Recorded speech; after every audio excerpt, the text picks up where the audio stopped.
Hello friends, welcome to Gitanjali's note making classes. आज जिस topic पर हम बात करने वाले हैं वो है बीएड फर्स्ट सेमेस्टर का information and communication technology ICT का unit 1 ICT for enriching teaching and learning का सेक्शन 1.3 कम्युनिकेशन। फ्रेंड्स, आज हम जानेंगे कि इस सेक्शन से आपके बीएड एग्जाम में क्या क्वेश्चंस आता है, आप उसे किस तरह अटेंड करें, और हमारा फोकस इस वीडियो में रहेगा elements of communication. So let's get started. BEd exam में आपके इस सेक्शन से जो क्वेश्चन आ सकते हैं फ्रेंड्स, वो हो सकता है explain the concept of communication, what are the characteristics of communication, what are the elements of communication, explain the types of communication, explain the cycle of communication, या फिर what are the barriers of communication. Friends, question 1 and 2 मैं already बना चुकी हूँ video, इसके link आपको description box में मिल जाएंगे। आज हम बात करेंगे एलिमेंट्स ऑफ कम्युनिकेशन की। सो चलिए डिटेल में जानते हैं। फ्रेंड्स, जिस तरह मैंने आपको concept and characteristic of communication में बोला था कि जब भी आप शुरू करें कोई भी क्वेश्चन कम्युनिकेशन से रिलेटेड, पहले कम्युनिकेशन का डेफिनेशन लिखिएगा, उसका ओरिजिन कहाँ से वो डिराइव्ड हुआ है उसके बारे में लिखिएगा, साइकोलॉजिस्ट के हिसाब से कम्युनिकेशन का डेफिनेशन लिखिएगा, और इसके जो मेन इंपॉर्टेंट पार्ट्स हैं उसे एक्सप्लेन कीजिएगा। ये जो 4 चीज़ें हैं वो उसके इंट्रोडक्शन पार्ट में जाएंगी। और ये जो पेज आप देख रहे हैं वो ऑलरेडी मैं कॉन्सेप्ट और कैरेक्टरिस्टिक में भी बता चुकी हूँ, तो यहाँ मैं बहुत ज़्यादा डिटेल में नहीं जा रही। आपको यही पार्ट आपको कम्युनिकेशन के इंट्रोडक्शन में पार्ट में लिखना है, और उसके बाद आपको एलिमेंट्स में आनी है और उसको एक्सप्लेन करना है।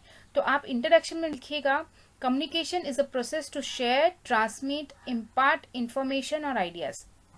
यानी कम्युनिकेशन वो प्रोसेस होता है जिससे हम शेयर करते हैं अपने आइडियाज़ या इन्फॉर्मेशन, ट्रांसमिट करते हैं या इम्पार्ट करते हैं या प्रदान करते हैं अपने आइडियाज़ या इन्फॉर्मेशन। और कम्युनिकेशन हैज़ बीन डिराइव्ड, ये आया है लैटिन वर्ड से जिसका नाम है कम्युनिस। उसका मतलब कॉम का मतलब होता है कॉमन, और म्यूनिस का मतलब होता है गिव एंड टेक या म्यूचुअल शेयरिंग। अकॉर्डिंग टू मेरियस, यहाँ बुक में बहुत सारे साइकोलॉजिस्ट के लिखे हुए हैं, पर मैंने मेरियस का लिखा है, आप कोई भी डेफिनेशन लिख सकते हैं यहाँ।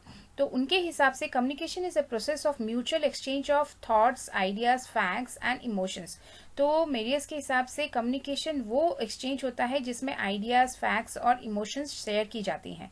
और ये इन्वॉल्व करता है, जो मेन फैक्टर्स इसमें इन्वॉल्व होते हैं वो होता है एक सेंडर, दूसरा रिसीवर और तीसरा मैसेज। सेंडर वो इंडिविजुअल या ग्रुप होता है जो सेंड करता है मैसेज, रिसीवर वो इंडिविजुअल या ग्रुप होता है जो रिसीव्स द मैसेज, और मैसेज वो होता है जो एक सेंडर भेजता है रिसीवर को, जो वर्बल हो सकता है यानी वर्ड्स में हो सकते हैं, या फिर नॉन वर्बल हो सकता है, जिस तरह साइन लैंग्वेजेस हो सकती हैं, कोई जेस्चर हो सकता है, कोई सिंबल हो सकता है, कोई भी चीज़ नॉन वर्बल में जाता है जिसमें आप वर्ड्स यूज़ नहीं करते।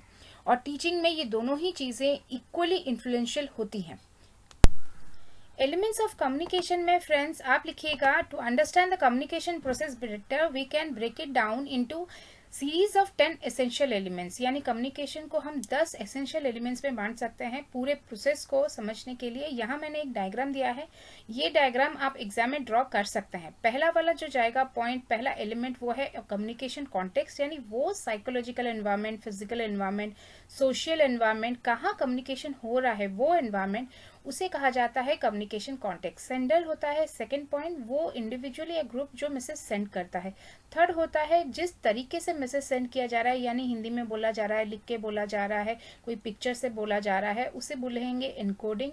फोर्थ है मैसेज, यानी वो इन्फॉर्मेशन, आइडिया या व्यूज जो भेजा जा रहा है उसे बोलेंगे मैसेज। फिफ्थ में जाएगा सिंबल्स, यानी किस वर्ड कौन से तरीके से उसे बोला जा रहा है, वर्बल है, नॉन वर्बल है। अगर आप सेंटेंस बोल रहे हैं तो वो वर्ड्स जो हैं वो सिंबल्स में जाएंगी, जो है फिफ्थ पॉइंट। सिक्स पॉइंट है चैनल, किस तरीके से बोला जा रहा है, यानी लिख के बोला जा रहा है, जेस्चर से बोला जा रहा है, या बोल के बोला जा रहा है, वो जाएगा चैनल में। 7 जाएगा नॉइज, यानी वो चीज़ जो हिंडर करती है कम्युनिकेशन को, वो चीज़ जो समझ में नहीं आती उसे नॉइज में बोला जाएगा। डिकोडिंग होगी इनकोडिंग का ऑपोजिट, यानी अगर हिंदी में बोला जा रहा है तो रिसीवर वही चीज़ समझ पा रहा है कि नहीं, उसे डिकोड कर रहा है कि नहीं, उसे डिकोडिंग कहा जाएगा, जो है 8th पॉइंट। 9th पॉइंट में जाएगा रिसीवर, यानी जिसके लिए मैसेज सेंड किया जा रहा है सेंडर से, वो इंडिविजुअल हो सकता है, ग्रुप हो सकता है, और ये मैसेज सेंड करने के बाद जो रिसीवर व्यू देता है सेंडर को, उसे बोला जाता है फीडबैक, जो 10th पॉइंट में आता है।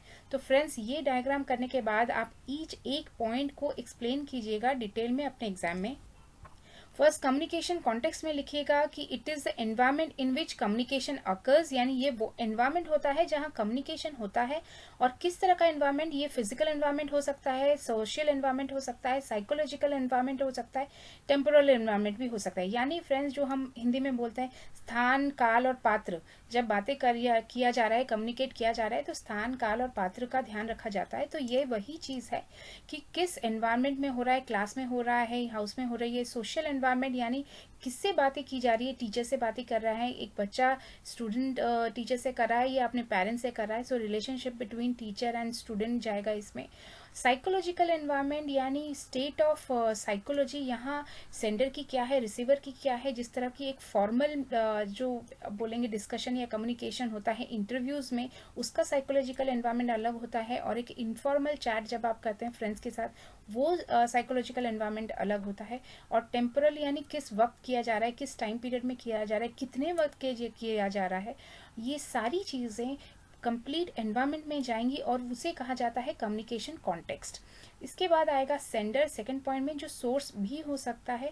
इसमें आप लिखिएगा a sender is a person और source who sends the message to the receiver, यानी वो इंडिविजुअल या ग्रुप जो मैसेज सेंड कर रहा है। उसके साथ the sender is the initiator of the communication process, ये प्रोसेस को स्टार्ट करता है, इनिशिएट करता है।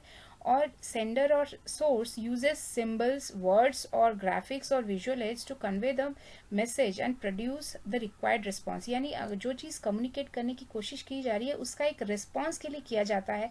कोई कम्युनिकेशन का कोई अल्टीमेट ऑब्जेक्टिव होता है, वो मिल रहा है कि नहीं सेंडर को। ये सेंडर का जो आप कह सकते हैं कि सेंडर का ये मोटिव होता है कि उसका ऑब्जेक्टिव क्लियर हो, और उसके लिए वो या तो वर्बल कम्युनिकेशन यूज़ करेगा या नॉन वर्बल कम्युनिकेशन यूज़ करेगा। वो वर्ड्स यूज़ कर सकता है, ग्राफिक्स यूज़ कर सकता है, विजुअल एड्स भी यूज़ कर सकता है। थर्ड पॉइंट में जाएगी encoding. Encoding is the process of using symbols to express the ideas और feelings. It is called ciphering a message, यानी वो तरीका जिसमें हम एक मैसेज को एनकोड करते हैं। यानी मेरे अंदर एक आइडिया, एक व्यू आ रही है, उसे मैं एक्सप्रेस करने के लिए किसी एक लैंग्वेज का यूज़ करूँगी, किसी एक फोटोग्राफ का यूज़ करूँगी, किसी जेस्चर का यूज़ करूँगी, उसे बोलेंगे एनकोडिंग। और इंग्लिश में इसका मतलब भी एनकोड ही है, शिफरिंग। तो एनकोडिंग जाएगी अगर आप अपनी भावनाओं को किस तरह, किस मीडियम से एक्सप्रेस कर रहे हैं। फोर्थ पॉइंट में जाएगा message, the set of information, ideas, feelings, opinions, thoughts and views send by sender in form of words, gesture, figure is called message. Message is the content जो actually send किया जा रहा है, चाहे किसी भी तरीके से क्यों ना हो, किसी भी लैंग्वेज में क्यों ना हो, किसी भी जेस्चर से क्यों ना हो, किसी भी फिगर से क्यों ना हो, जो अल्टीमेट मैसेज है, जो आइडिया जो सेंड की जा रही है, उसे मैसेज कहा जाता है। तो यहाँ जो मैसेज है वो इन्फॉर्मेशन हो सकती है, आइडिया हो सकती है, एक फीलिंग हो सकता है, ओपिनियन हो सकता है, थॉट या व्यूज हो सकते हैं। Symbols. Symbol is the idea or objective of the message which can be verbal or non-verbal. In a speech, the words is the symbol, यानी सिंबल वो होता है जिसको यूज़ किया जाता है मैसेज कन्वे करने के लिए। जिस तरह हम एक बात करते हुए वर्ड्स का यूज़ करते हैं तो यहाँ वर्ड्स सिंबल होंगी, तो उसी तरह अगर हम एक पिक्चर यूज़ करें तो वो फोटोग्राफ जो है वो सिंबल होगा। तो यहाँ सिंबल होता है किस तरह, कौन सी चीज़ यूज़ करके मैसेज सेंड की जा रही है।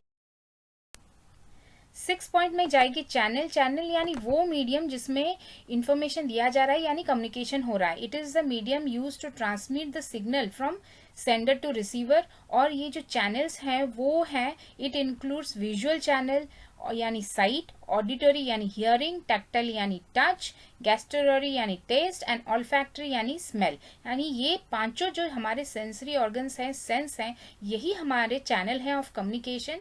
और इन्हीं को जब यूज करता है sender for sending messages to receiver, वो पार्ट जाता है चैनल में। 7 जाएगा noise. Noise is anything that distorts the message. कोई भी मैसेज को जो भी चीज हिंडर कर रही है उसे नॉइज में कहा जाता है। इट कैन बी एक्सटर्नल और इंटरनल टू द सेंडर और रिसीवर। सो ये इंटरनल में से नॉइज भी हो सकता है, एक्सटर्नल नॉइज भी हो सकता है, कोई भी एक्सटर्नल फैक्टर हो सकता है, इंटरनल साइकोलॉजिकल फैक्टर्स भी आ सकती हैं नॉइज में। कोई भी चीज़ जो मैसेज को प्रॉब्लम दे रही है, जिससे मैसेज अंडरस्टैंडेबल फॉर्म में नहीं आ पा रहा, प्रॉपरली इंटरप्रेट नहीं हो पा रहा, उसे नॉइज कहा जाता है। इसके बाद आएगी decoding. It is the process by which the receiver understands और interprets the message send by the sender. It is called deciphering, यानी वो तरीका जिससे एक रिसीवर जो मैसेज दिया जा रहा है उसे डिकोड करके समझने की कोशिश करता है, उसे इंटरप्रेट करता है, उसको अंडरस्टैंड करता है, उसे डिकोडिंग कहा जाता है. इसके बाद जाएंगे रिसीवर, यानी वो इंडिविजुअल जिसके लिए मैसेज सेंड किया जा रहा है. और receiver is the person for whom the message is targeted by the sender. The receiver is the audience of the communication process. ये ऑडियंस होता है कम्युनिकेशन प्रोसेस का, who decodes the message to perceive the meaning. और इसका काम होता है जो मैसेज उसे मिल रहा है उसे डिकोड करके उसे समझना. और 10th पॉइंट, लास्ट पॉइंट में जाएगा feedback. It is the response a receiver gives to sender as a result of sender's message. तो फीडबैक होता है कि जब मैसेज मिल गया रिसीवर को, उसके बाद उसे समझने के बाद जो वो रिटर्न बैक करता है उसका रिजल्ट, उसे कहा जाता है फीडबैक. फ्रेंड्स, अगर आपका कॉन्सेप्ट क्लियर हो रहा है, चीज़ें समझ में आ रही हैं, तो इसे लाइक कीजिएगा, फ्रेंड्स के साथ शेयर कीजिएगा, सब्सक्राइब कीजिएगा. मैं हर एक सेक्शन को कवर अप करने की कोशिश कर रही हूँ. उससे रिलेटेड आपके बीएड एग्जाम में क्या क्वेश्चन आ सकता है उसे डिस्कस कर रही हूँ. अगर आपको मेरा पढ़ाने का तरीका अच्छा लग रहा है तो मुझे कमेंट बॉक्स में ज़रूर लिखिएगा. Thank you.